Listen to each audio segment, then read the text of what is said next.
Hello guys and girls, my name is Purple Hat Man, and like the rest of the world, I recently finished watching Daredevil Born Again. Overall, I really enjoyed the series. I do think it took a couple of episodes to get going, but by the end, I was happy with what I saw, even though it was all basically a setup for a season 2. But one nice thing it did do for me was get me thinking about Daredevil stories that I have read and what are my favourites. And there are 3 stories or moments that really stand out to me when it comes to Daredevil, and I thought I'd take this video to share them with you. Please leave me a like and a comment if you enjoyed this video, subscribe if you want to see more videos like this. With that said, let's jump in. The first thing we're going to take a look at is an overarching story known as Shadowland. The build up to this story was quite involved, and it was actually my introduction to Daredevil as a character, as I had never read a story involving him before, and boy was it a hell of a starting point.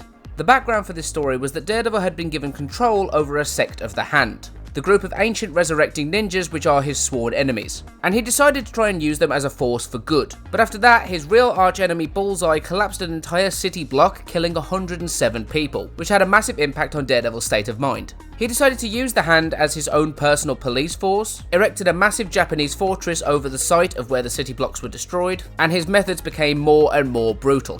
The Shadowland story itself begins with Bullseye as he escapes capture, and he instantly goes back to Hell's Kitchen to finish what he started with Daredevil, only this time things do not go his way.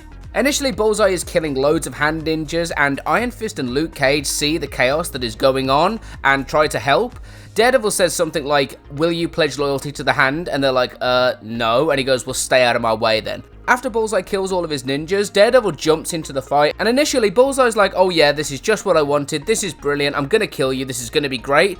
Daredevil flips the script instantly. He breaks both of Bullseye's arms and then proceeds to stab him to death with his own weapon. Kills him in cold blood right in front of Luke Cage and Iron Fist. Instantly you know something is very wrong because Daredevil does not kill, and yet he just murdered a man in cold blood. After this shocking beginning, the rest of the story was just crazy.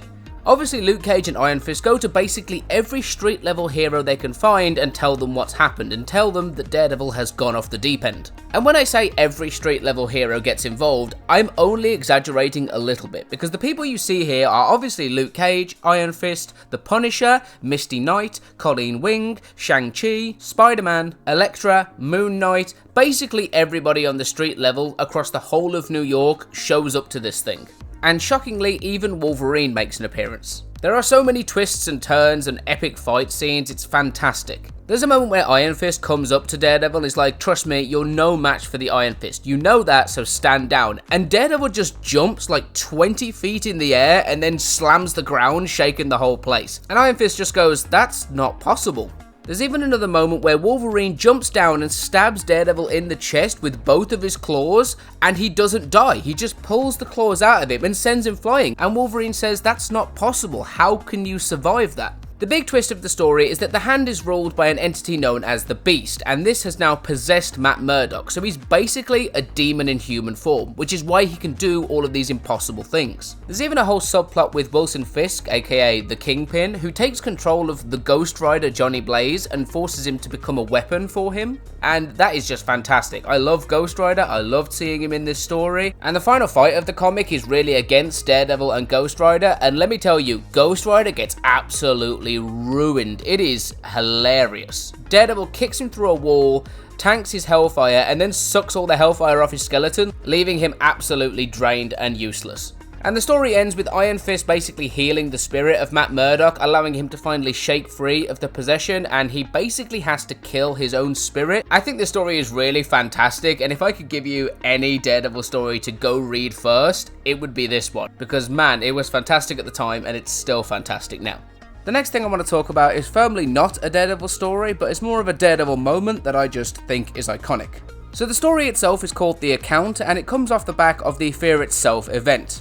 Fear Itself was an event where the Asgardian god of fear, Kull, came to Earth and basically started wrecking the joint. One of Kull's main forces in his attack on Earth was a group of Nazis led by the Red Skull's daughter, Sin. The Nazis were given these weaponized robots to pilot, and they were horribly well armed with like missiles and machine guns and just all manner of things, and enough ammunition to level a small city.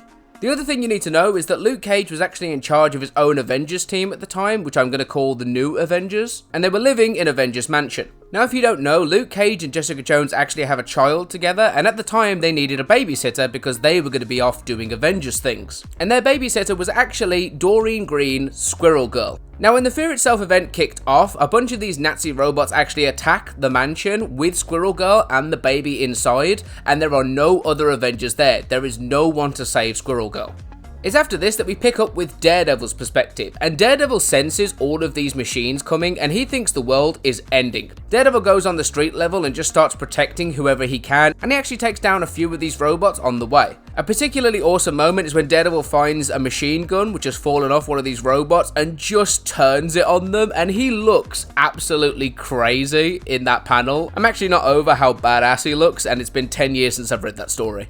Eventually he finds his way to Avengers Mansion, and there's this moment where it's told from Squirrel Girl's perspective, and she says that the mansion was being absolutely shot to pieces, and that she and the baby were going to die at any second. Then all of a sudden the bullets stop hitting the mansion, but there's still loads of explosions going on and gunfire and everything's just crazy.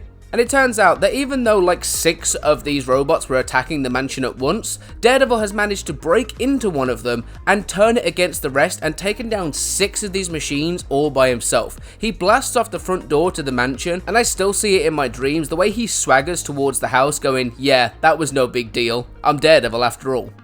The thing I take away from this story is that I never underestimated Daredevil ever again. You can say, oh, he's just a blind guy with radar sense and he's very skilled in some aspect. No, he is a one-man walking death machine, and I would not want to meet him in the day or the night.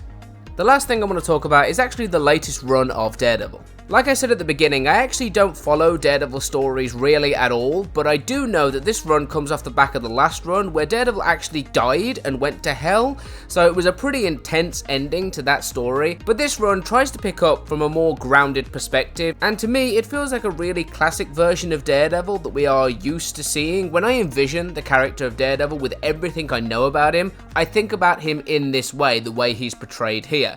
I think it has a lot of like classic characteristics of the character, and it actually takes some stuff from the Netflix and Born Again like series, this whole kind of city element. He actually even dresses in this kind of black costume with just like a scarf over his head, which is very reminiscent of the season 1 Netflix show costume.